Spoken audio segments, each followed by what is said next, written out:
E aí, galera? Teacher Leandrinho na área. Bora destravar mais uma palavra advanced para o seu vocabulário? Hoje o tema é simultaneously. Sabe quando duas coisas acontecem no mesmo instante? É isso.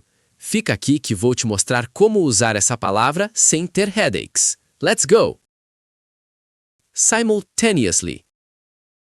Simultaneously. Significa ao mesmo tempo. É quando duas ou mais ações acontecem juntas, no exato mesmo momento. I can't think and listen simultaneously. The food and the coffee arrived simultaneously. Thanks. The actors on the stage shouted at each other simultaneously.